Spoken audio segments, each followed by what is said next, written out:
It is my pleasure to welcome each and every one of you to this very special session today with Mindy Barker. She is the owner of Barker Associates, and she is going to wow all of us with a comprehensive guide on how to effectively secure funding for our businesses. This is a topic near and dear to the heart of every founder.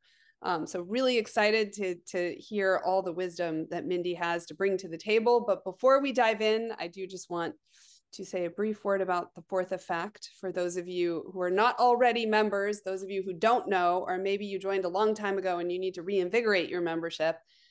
We are the only truly transparent, two-sided board marketplace where women have the power to make the first move when it comes to their board career. So we match startups and high-growth companies to board-ready women, and we do this in a very efficient and cost-effective way. We like to call it Bumble for Boards on the inside. So come in, check it out. And as a founder, oftentimes the single greatest obstacle to scaling and funding your business is finding the right people, the right advisors, the right directors, and the right funders early on. So please come join us. Let us help you do all those things. And, you know, it's a rising tide that's lifting all ships. So I know that we will put in the chat an invite to our platform tour. We do them every Monday at 12 p.m. They officially go for a half an hour. They unofficially go for an hour. I always stick around. Most people stick around for the full hour. So if you have any questions, if you want help onboarding, if you are, you need to reinvigorate your membership, all of those things, come to a platform tour. Also, we'll share some other links, ways to follow us, etc. And we do have an Unstoppable campaign, which is intended to help you share and spread the word about us to any other founders, for instance, who would benefit, or any other women who want to sit on boards and don't know this resource is out there. And of course, there's always a freemium option. But we would love for people to take advantage of the premium and come inside the platform and get all the value that we have to offer. So that's the pitch. Now let's get to the point of today. Okay, a way to introduce this topic. I like that this is how you put it, Mindy, that you get started on the journey to pitch investors from the inception of your idea. It's so true. So whether that's a new product or an existing business in need of growth capital, it's this inevitable push to get there. So in a landscape with fluctuating interest rates, global uncertainty, making your idea stand out is really crucial. And Mindy is going to offer us valuable insights and strategies and a strategic approach that is going to make us well prepared to convince investors that our idea is not only worth their investment, but also capable of successful execution. So without further ado, it is my absolute pleasure to welcome Mindy Barker to the spotlight. Mindy is CEO of Barker Associates. She's a financial strategist, a frequent guest speaker to up-and-coming entrepreneurs and experienced CEOs and CFOs. Mindy is a passionate leader. She has served as a principal and chief financial officer of a private equity firm and of private and public companies. Mindy, you have also written a book, Pitching to Win: Strategies for Success, intended to help entrepreneurs and established business leaders alike understand the process. So lots of great credentials. Hopefully your book will be available on our platform as well. So Mindy, take it from here. Okay, great. So I'm going to share my screen, and here we go. So thank you for the great introduction. And I will also say that I am a paying member of the Fourth Effect and have thoroughly enjoyed the interaction. And on the platform, I've met a lot of great people. I've learned a lot of things, and I highly recommend companies, founders, potential investors checking it out. So definitely do that, if not today, but as soon thereafter. And so I wanted to start off this presentation with a little bit of background about me and how did I wind up in an entrepreneurship journey with a passion for entrepreneurship. So this is me growing up in a little small town with me and my brother being industrious together. As you can see, we were out raking leaves and probably not doing a great job, but we did a lot of things industriously whenever we were growing up. My parents were high school sweethearts, and they were both from huge families. We grew up in a little town called Toccoa, Georgia.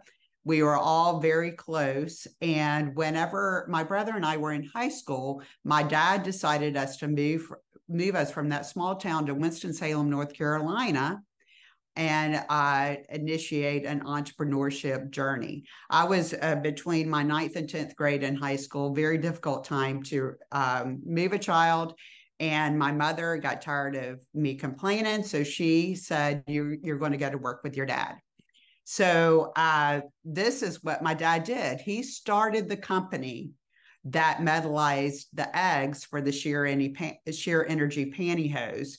And back in the day, that was really a huge thing because they only had the regular pantyhose. You can see to the far left on the ad there, and they were going to make the sheer energy metallized pantyhose. And for those of us who wore pantyhose back then, they were far better than the others. So he had me in the back working with all of the ladies that did piecemeal work. And I learned a whole lot about life from them as well. But I learned about entrepreneurship from watching my dad grow a business, the struggles of meeting payroll, making sure his product base was quality, and making sure that his sales were diversified. All were things that impacted that. And it really gave me some great perspective. So one of the things, like Brent said, whenever you start working on an idea for a company or you're building a company, you really need to start working on pitching to investors then. And you may say, I never planned to pitch to investors. I'm just going to grow my business. That's okay, because what investors are looking for is a stable business. And so you need a stable business to pitch to investors. You need a stable business to support yourself and your family. So it's all one and the same. So the things that we're talking about today, the things I talk about in my book, you need to work on and make sure you have a solid foundation, regardless of what your strategic plans are.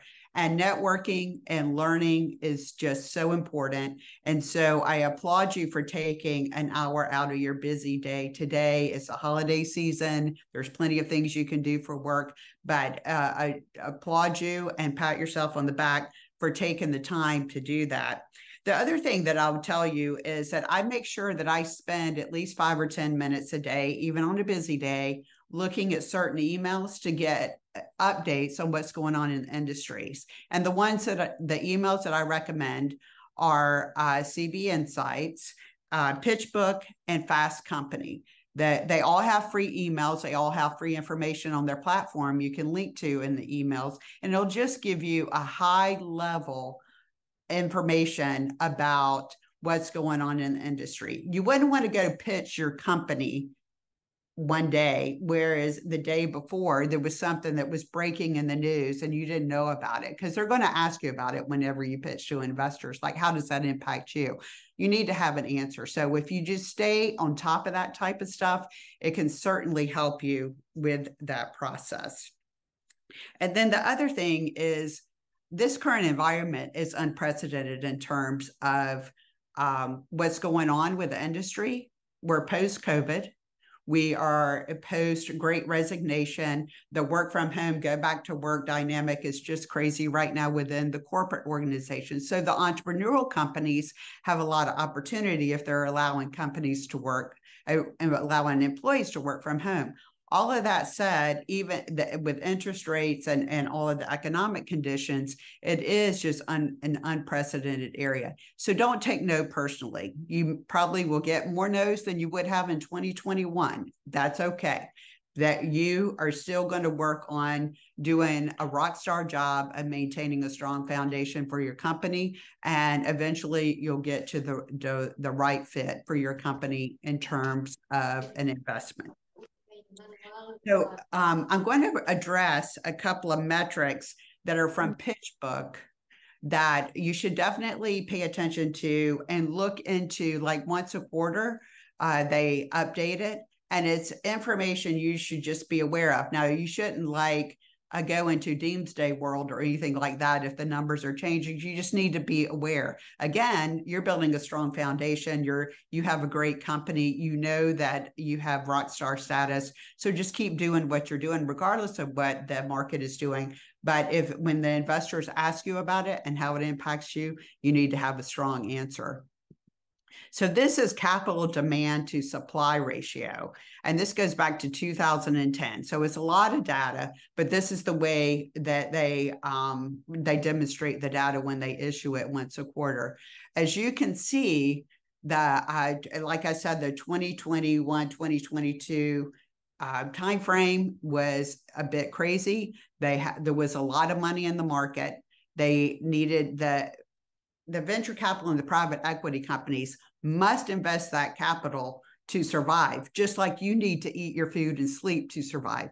They have to invest that capital. So they had a lot of supply during that time frame because a lot of the hedge funds were putting a lot of money in, and a lot of just high net worth investors were putting a lot of money into this world.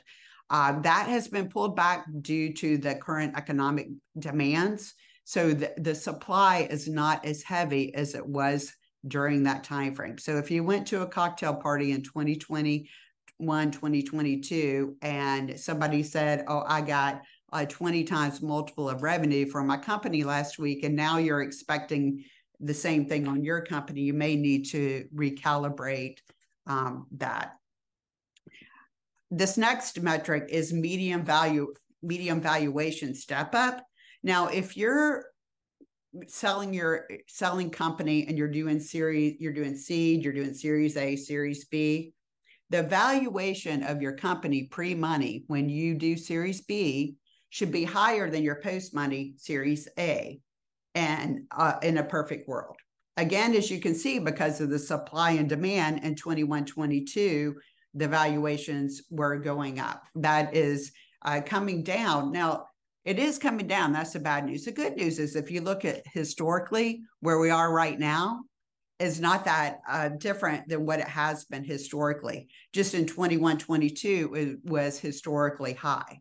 So again, just calibrate your expectations in terms of what you anticipate for the valuation. And again, just stay in touch with PitchBook and CB Insights and that sort of thing, just to see what's going on in the market. And honestly, like I said, depending on where you are, what your expectations are, how you want to pay yourself, what your family has agreed to. And again, that's huge, because if you're having problems with your partner and your children in terms of the money coming into the house while you're trying to do a high growth company, it's not going to work very well. So just make sure that all of that is calibrated. And if you can run the company without raising capital, that may be something that you should consider. Getting capital into a company is not always a 1000% recipe for success. And I'm going to give you a couple of good examples of that now. So when I was going back through some of my prior notes, I found this slide from 2018, whenever I did a similar presentation. And so I thought, wow, I'm going to go and look see where Farfetch is right now. Farfetch was a privately held company. They had money invested from Chanel and a lot of huge entities in 2018, and they went public. They did a successful IPO.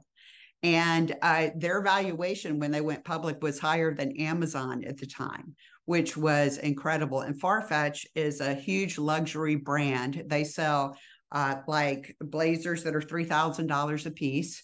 I haven't bought any this week, but I may next week. And they have a special way of showing the customer the way it looks on them and that sort of thing. Well, today their stock went public at over $20 a share. Today, their stock is trading at less than $1 a share. And they have a note on their website that they have withheld announcing third quarter earnings. So they did get a lot of money. They did have a successful IPO. I'm not sure why, but for whatever reason, they have not executed to move that forward. The other example I would give you is, especially if you like furry friends, I love my furry friends. I've used the Wave and the WAG and the Rover apps. Well, they both of them have raised a lot of money, and the Rover has raised 361 million. Excuse me, 311 million. WAG has raised 361 million. So WAG has raised more than Rover, but Rover was just sold at a 13 times trailing revenue multiple, which is a huge sell. And it's interesting that they had raised less money than their major competitor. So again, raising money is not the number one thing to success. So just keep that in mind as you make decisions.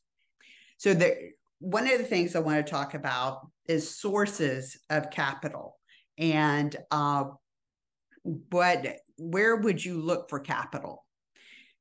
There's different sources, and depending on where you are strategically, you may need to look at different sources. So family and friends. Now, I don't know how many of y'all have watched this Succession show, but you can get a quick tutorial on how it might be a little bit crazy if you're in business with your family, if you watch the show. And, you know, we're, like I said, we're in holiday season.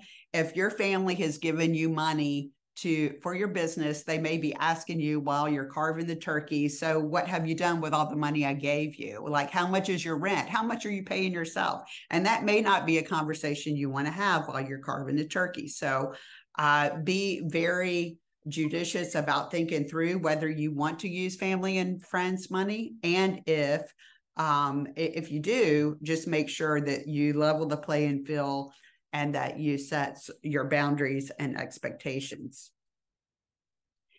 Angel investors are a great source of capital, particularly if you are in a company which I would consider an impact investor. An impact investor may be something where you're working on agricultural tech or food or improving the environment in some way. Some of the green companies, they may not produce a return in 2 or 3 years like venture capital and private equity typically want. And an angel investor may have some type of personal journey that connects them to your story, and that may work, and they may have a longer investment horizon. Angel investors can be great in terms of the initial money. They typically are not going to help you raise the next round of investments because that's just not necessarily their infrastructure or what they do. Crowdfunding is something that has grown in popularity. In the past, venture capital and private equity funds have shied away from investing in companies that have gone through a crowdfunding process because they don't want to be in business with hundreds of investors. And typically, if you're successful in crowdfunding, you do get money from hundreds of investors. So with the crowdfunding sites have started setting up, WeFunder has done a great job of this. They have started setting up where they put together the partnership. They manage the hundreds of investors. And so the venture capital and the investor rounds after that can only deal with one investor. One thing about crowdfunding, if you are successful and you raise a lot of money with it, this is governed by SEC, and you will have to spend the money to get either a review or an audit from a CPA firm, which is going to add to your expense of running your business. So be cautious about that. I have a client that has successfully worked on WeFunder, and they're getting ready to do another round on WeFunder, and it's worked very well for them. They have had a really good lead investor that has done a testimonial on WeFunder, and that has helped a lot. So make sure you have a really good lead investor that's going to put in at least a couple of $100,000. Family offices are great, especially for impact investors. But again, for similar to angels, they're not always the best partner to help you grow your business. Sometimes they are, sometimes they aren't. Ask questions.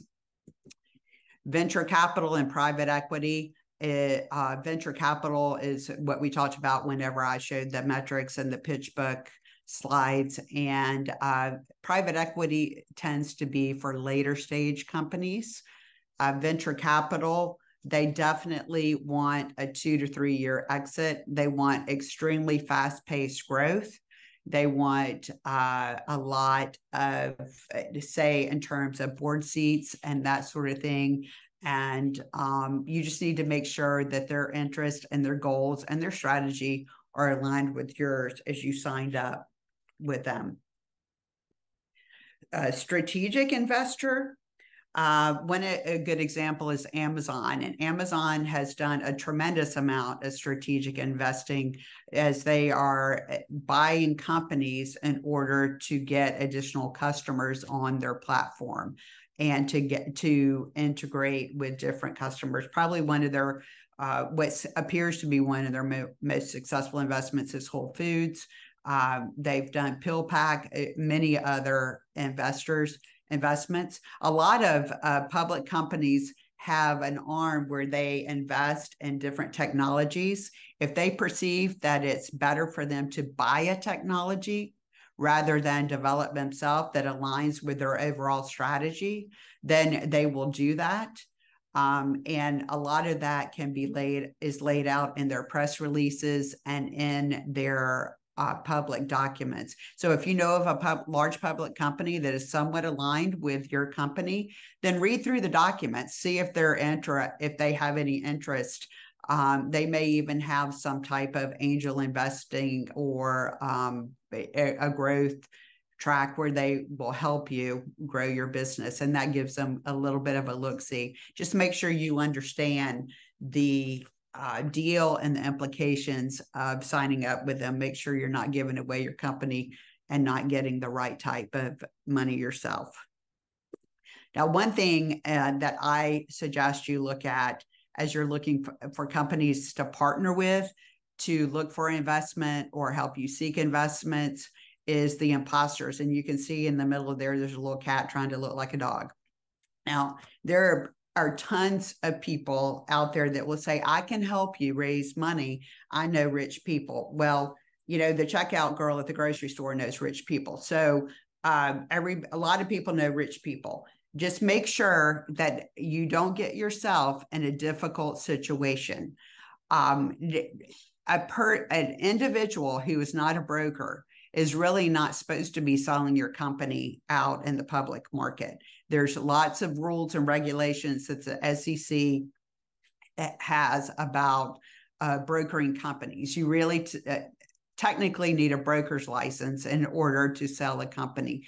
If you share your company information with more than a certain number of people, then you may even have a public offering. Then you have to file all types of things with the SEC. You just need to be careful about how you manage that going forward and who you sign up with. I've seen many, many companies sign up with somebody that says, I can definitely help you get investment. They sign an agreement where they are going to give them a percentage of the total amount raised. That person doesn't do anything toward raising money, and they still get the money the way the document was written. So be careful about that. You know, my grandmother used to say, if you lay down with dogs, you might get fleas. Just make sure you don't lay down with the dog and get the fleas, because they'll just slow you down. So again, as you're getting ready to pitch to investors, one of the things you need to worry about is yourself and making sure you feel like a complete and total superstar as you walk into this pitch or you're getting ready to do it on Zoom. The day before is not the time to go have drinks with your friend who just went through a horrible divorce who's going to cry for 2 hours. It's not the time to get to start a new diet the day before or that sort of thing. Just make sure you're taking care of yourself. You are prepared to pitch and come in with your superpower. If you're pitching in person, go to the bathroom before you go and stand in your superwoman stance. This has technically been proven to give you more confidence before you go in to pitch. So I definitely recommend that.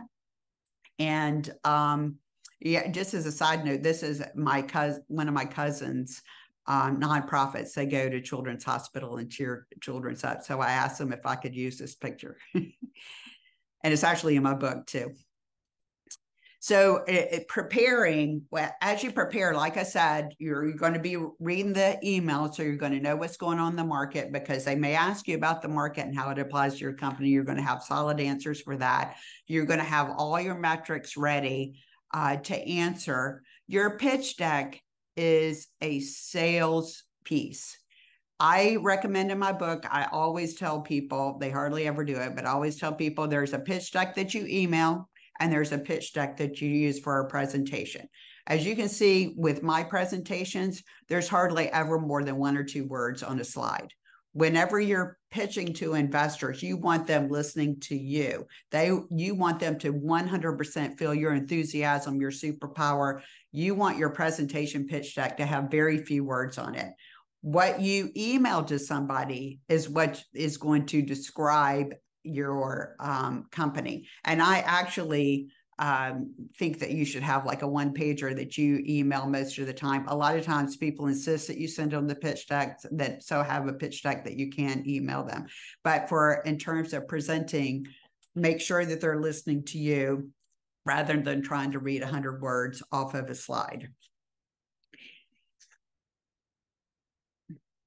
So the fourth effect is actually raising money. So I have some examples of slides that I might recommend that they use if they're pitching to investors in person. So I always recommend that the first slide have your logo and the name of your company on it. And your logo is huge so that they can see it.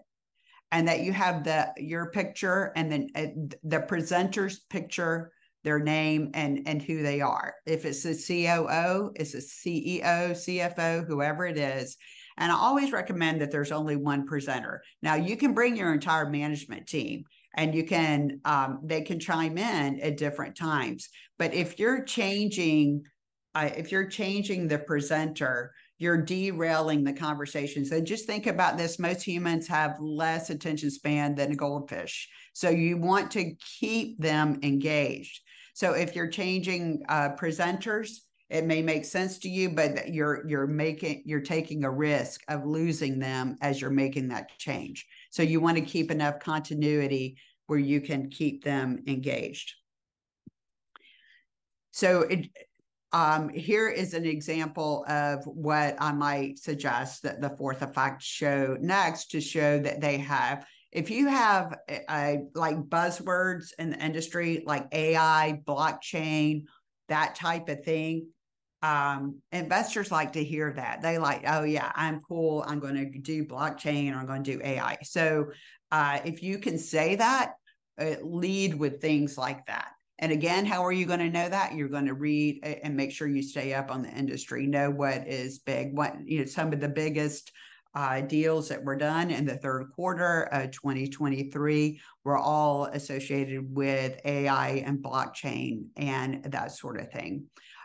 You want to make sure that you have some really succinct summary of what your company is and what you provide. Your homework, everybody on this webinar, if you've taken the hour to spend with me to talk about this, then you need to take the 15 minutes to listen to Simon Sinek's Why YouTube video, and that will help you get some perspective on how you define what your why is and how you articulate it to others, and honestly, how you articulate it to yourself, and make sure that you are succinct with that.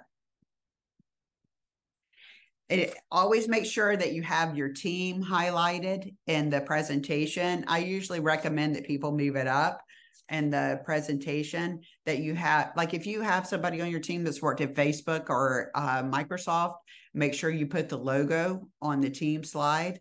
Make sure you have the senior leadership team for sure. Don't try to put the entire team.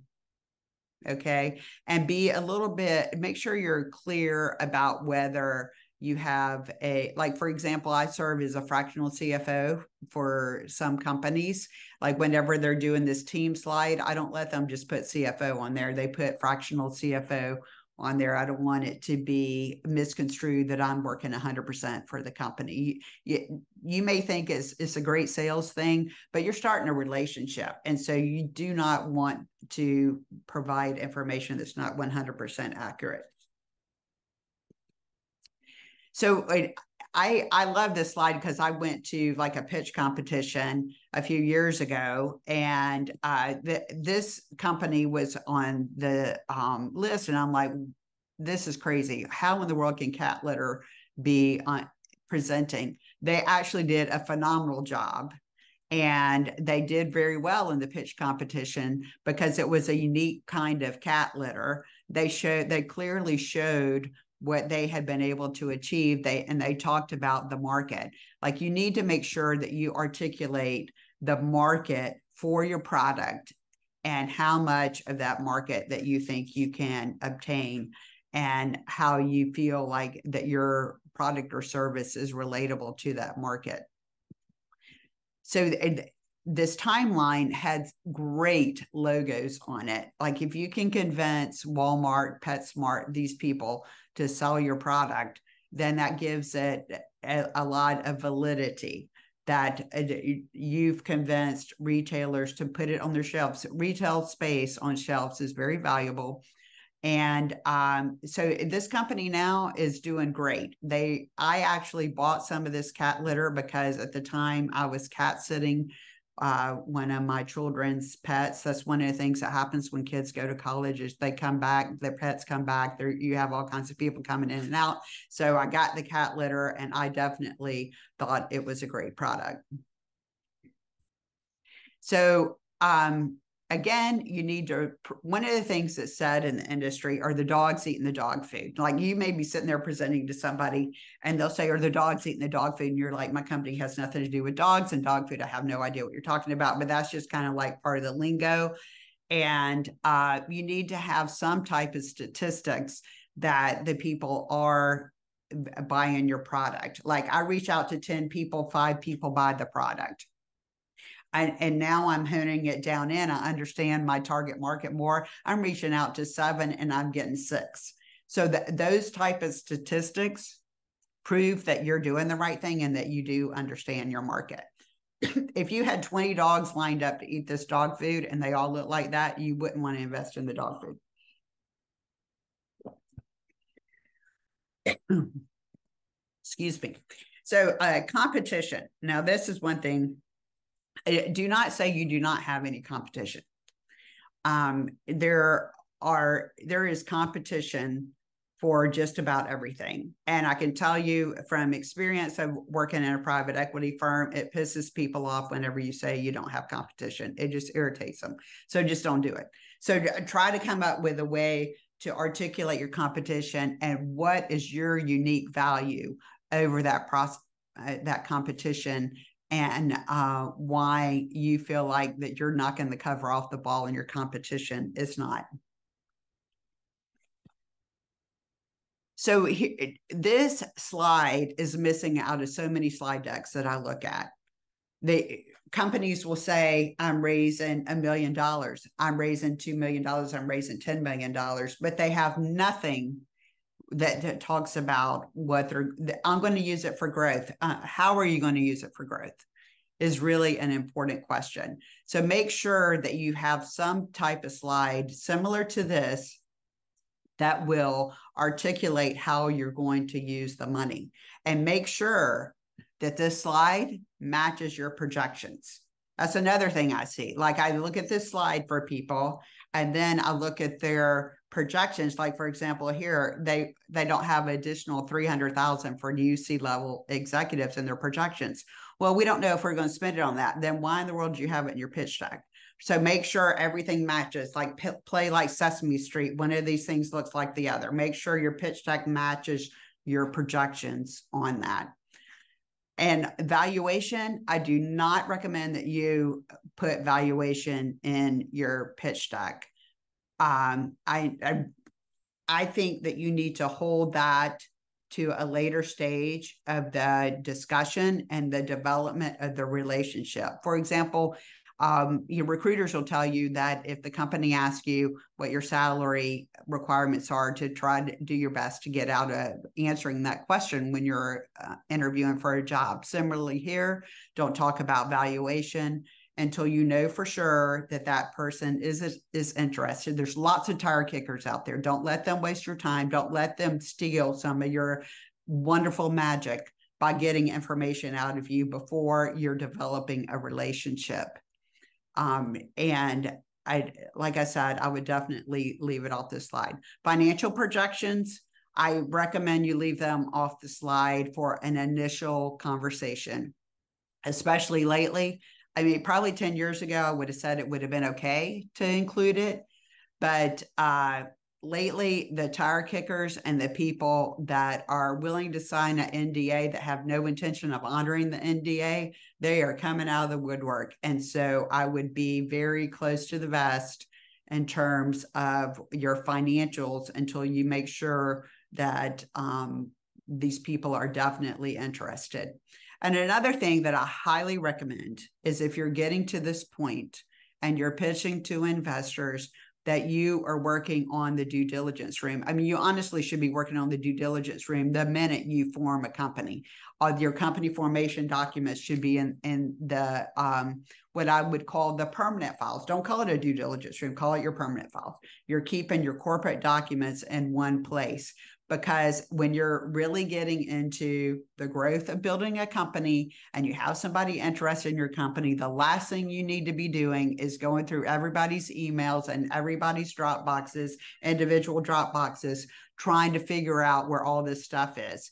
Keep it organized and keep it on a platform that can be easily opened. Like if you sign a letter of intent or something like that, your due diligence room can be opened, and make sure it's complete. And like I said, everything matches. The one thing I saw a couple of years ago, a company had somebody highly interested in them. It was a great deal. It was a huge multiple of revenue. That deal fell apart because they could not produce a list of revenue by customer that matched their financial statements. They couldn't do it. I mean, they spent hours because they weren't keeping the right kind of infrastructure and the right kind of due diligence room for their business. And so don't let that happen to you. I'm sure when you're building a business, you can think, I'm going to do that later. I'm too small to worry about that. But if you do have intention of seeking investment one day, you do need to pay attention to some of that. And whenever you're at the end of a presentation, make sure that you have information about your company and the contact information at the end. There's plenty of times when I worked in private equity, I was pulled into a presentation that I had no idea who was there. Like I hadn't seen the pitch deck yet. The partner may have run into somebody on a business trip, invited them to the office. And then I'm walking down the hall and they said, why don't you join us in the conference room? And the next thing I know, I'm in the conference room with, I didn't even know who. So make sure at the beginning, like I said, you're introducing the presenter. And then at the end, you're also have some information, the website, and how to get in touch with you. And keep this up while you're answering questions so that, as they're making notes, they can write that down. And that you probably will email the deck to them. But again, they have so much information coming at them. While you have their attention and you're looking eyeball to eyeball to them, make sure you have this information.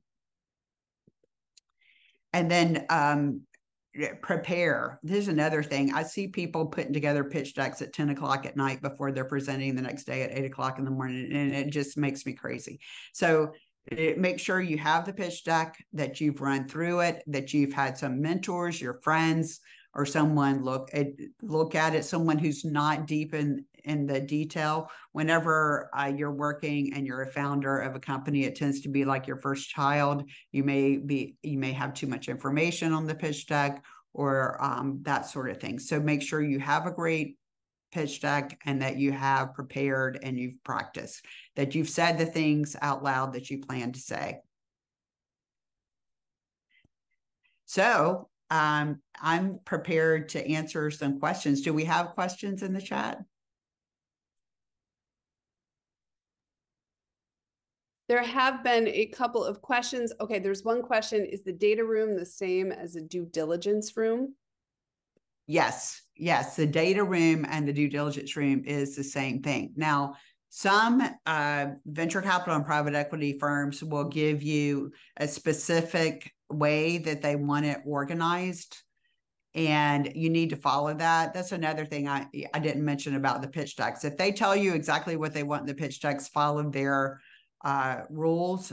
They've gotten away from that. They were doing that like in the mid to like 2015, 16 a lot, but a lot of the firms have gotten away from that, thank goodness, because you were having to redo a pitch deck every time. But if you are, you should have like a general room. And then if they give you a specific guideline that they want it, then you may have to move things around and set up a Dropbox file or whatever, just specifically for them. But it is the same thing. Okay. And very related to that, people were wondering if you had a recommendation. Sounds like Dropbox you mentioned, but I know there's a lot of data room providers out there. I don't know if there's one that is maybe more accessible. Well, it depends. It depends. Some attorneys work with due diligence software. So if you have a law firm that works with a specific due diligence software, then I would definitely use their product. As you're starting your company and you're building it, Dropbox works pretty well. SharePoint and Google Docs, Google Drive, all of that works pretty well. I will tell you that the horrible story about Dropbox, one entrepreneur I know of decided not to buy the corporate version to save money and just let everybody log in to a personal Dropbox. And they wound up firing somebody. That person went home and deleted the entire Dropbox, and even went to the Dropbox website and said, we want this stuff permanently deleted. The company lost all of their data. So not a great idea. Make sure you're paying for corporate version of Dropbox, that you keep the admin login very sacred, and that the different users that have access to it, that if they are fired or there's any issues with them, that you cut them off. Oh, that's quite a story. Okay, there's another question about some investors don't want to see your exit in your deck, but others do. And what is your opinion about this? That's in the same category as valuation. That's like secret sauce to you. It's a negotiation. I wouldn't share it on an initial presentation. Again, there's tire kickers, there's people that are trying to figure out what's going on. They're trying to figure out what you did your last round at, and they really have no interest in investing in you. And I wouldn't show it at the initial presentation. Interesting. Okay, there's another question about, okay, this is from Karin. And Karin, if I don't get your question right, feel free to weigh in. But what if you have a tranched raise? Makina, Karin's company, is closing on her $500,000 raise, which will get her to a priced round, because then she'll have over 500,000 users of her app with that 500,000. So I guess I'm trying to understand, Karin, what exactly are you asking about exit? Like, should you talk about your exit when you're in that? Not the exit. So some people are like, oh, don't want to see your exit slides because it's whatever. And these are people after I've actually spoken with them. And then the other piece is that we were going to go out and raise 3 million, and then the economy changed, right? And we have a lot of interest in the company, but we don't have a lead. So I'm not going to be able to close on that. So we re-strategized and decided we're just going to close on basically angel money and early stage VC money. And so we've readjusted it 500,000. So the problem is now we're getting, oh, you're only raising 500,000. Oh my gosh, that's not enough money. I'm like, so it's just really hard to put it in a deck without really talking to somebody and really knowing what check sizes they write, whether or not they're willing to lead. I mean, I've tried to do my best. I just met with somebody yesterday at Forum Ventures, and he's like, and it's still unclear because I sent him a $500,000 raise, deck, but they write, big ranges of checks, and sometimes they lead, they co-lead, I mean, you just can't really get it right most of the time. Well, So, it is difficult, and you can understand why they're saying, "Oh, you're only raising 500,000." Whenever you told them you were raising a few million, so then what they're really asking is, you said you needed a couple of million to survive, and now you're changing that story to 500,000. So how does that work moving I never forward? said to survive. No, to grow really, really, really, really fast. We can Right. grow But that's fast. what they Yeah. hear. Oh, That's what. that's what they hear. Okay. Yeah. So Yeah. now they want to say they don't want. How are you going to use this 500,000 to Mm. keep the business sustainable and keep my investment secure? So I think if they're already friends and family, they've already gotten past the tire kicker stage. That you just show them your updated projections and say, based on where the market is and where my company is, I feel like this is the best answer for us at this time. And I appreciate your partnership and your patience. Mm-hmm. Okay. There's another question about, and this is from Lily Meng. When should we start using a data room? I think you kind of spoke to this earlier, but I think you're saying like right away. Yeah. So like, you go to the IRS, you set up a legal entity, they send you all the documents. Then you make sure that they are saved in some type of data storage. You get your first bank account. And when you get your first bank account, they give you specific information about that bank account. That goes in the data room. Then you start getting bank statements and preparing monthly financial statements.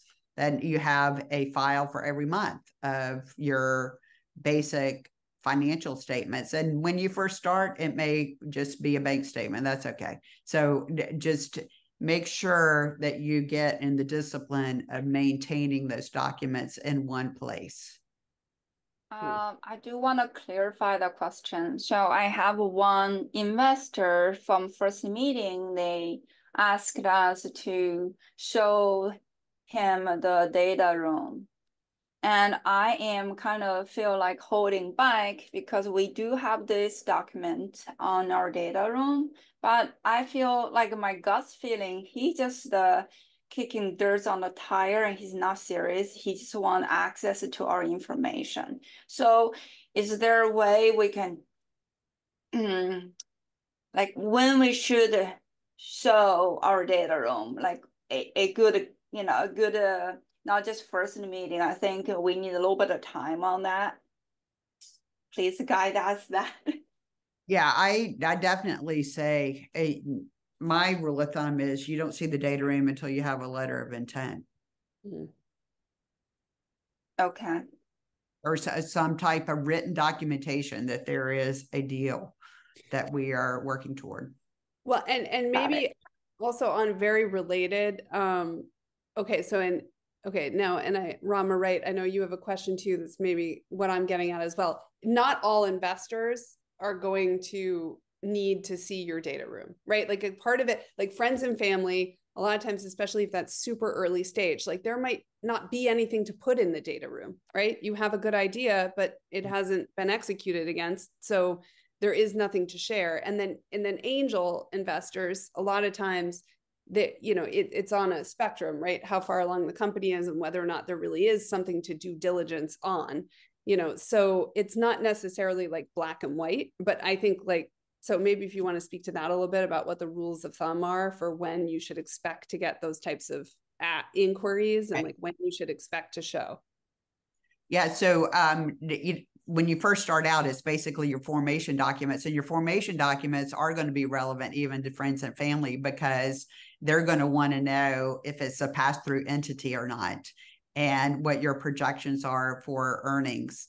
And so, for example, if it's a pass-through entity and you plan to make money in the first year, they're going to want to get some type of cash to cover their taxes the first year typically. So, but if there's going to be losses, a lot of times, depending on what somebody's tax situation is, they may welcome that. So most of the time, there's going to be a discussion about what the formation of the entity is, and they will want to see that. But by the time you get to Series A or a good seed round, you're going to definitely need some good solid projections going out at least 3 to 5 years. You're going to need monthly financial statements so that they can see trend. And if you have like month-to-month financials lined up beside each other, this is another thing I see that does irritate investors. If you've been in business 3 or 4 years, and you have a file folder for each month of the financial statements, but you don't have a comparative month to month showing the last 12 months, they're going to prepare it, and it's just going to slow down their ability to give you a letter of intent. So just try to make sure you're thinking through what they will want to see by that time. The robustness of the data room will grow over time. That is a great point. Okay, let's see. Oh, and then there's a question, Rama. I don't know if I really captured this. Bank statements are included. Okay, so you're asking about whether or not bank statements should be in there in the data room, that you've never seen this request from investors, just that financial statements have been requested. Yeah, I definitely, I've seen bank statements be requested because they want, especially right now after the Silicon Valley Bank crisis, they want to know who you have your money with. They don't want to just see cash on the balance sheet. They want to see where it's invested. No, it's a good point. Okay, let's see. Oop, and I've had, okay, yeah. So I'm hearing a few other people are writing into the chat, agreeing. They've had investors ask for bank statements, and especially when they were with SVB. It's a good point.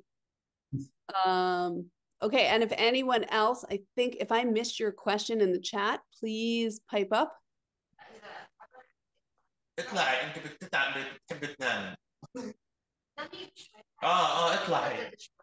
I think someone's not muted. I'm not sure if that's a question. I don't think so. All right. Okay. Well, I think Mindy. Oh, sorry. I do have a question. So for the content letter, I have an investor, but he is an angel, so I never had a content letter. So can you talk a little bit about that area, the process, how to, that part? Right. Yeah, please. Thank you. Yeah, so I highly, highly, highly recommend that you, if you're getting to that point in terms of securing investment, that you have an attorney that's helping you with this at this point, and that either you and the attorney together put together a letter of intent based on what you heard the investor say he's willing to pay, or ask the investor for the letter of intent. A lot of times, I recommend that companies ask the investor to put together the letter of intent, because it determines whether they're a tire kicker or not. It also helps keep your legal fees down. If your attorney writes the letter of intent, they're going to charge you for it.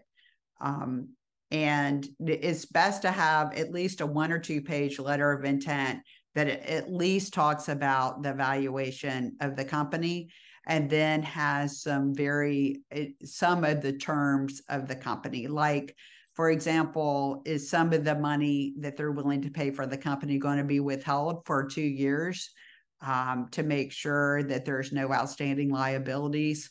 they can withhold as much as 50% of the purchase price, waiting on something to happen in 1 or 2 years. That's not something you want to find out after you've spent $10,000 in legal fees to get the deal done. So as much as possible, get some of those, what I would call high stakes terms in the letter of intent, to make sure you're on the same page, because the situation where I was talking about, where the company could not produce a detail by company of their customers for the revenue that matched the financials, they wound up paying a lot of money to professionals, attorneys, me and other people, on a deal that fell apart at the 11th and a half hour. So as much as possible, manage that through a letter of intent. Make sure there's some major terms in it. And it doesn't need to be a full set of closing documents, but just to give you a general idea of what the terms are. Thank you so much. So it's a intent spelled V. I never get this letter. I want to do a little diligent on this to figure it out, how to write it or how to receive it. So spelled VENTENT. Is anyone can correct me? And I'm gonna research. Thank you so much. I appreciate, Mindy. Thank you.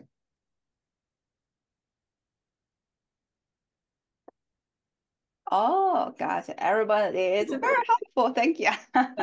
Letter of intent, and typically that's a larger round with more of an institutional investor. That's the situation where you'd have this letter of intent, as opposed to like a pre-seed or seed round, where maybe, I mean, it depends who the investor is, but if it's individual angels, this letter of intent is not usually, that's through a safe note, or sorry, it's not actually called a safe note. It's just a safe, which is a simple agreement for future equity. But the institutional players, it's kind of a different ball game.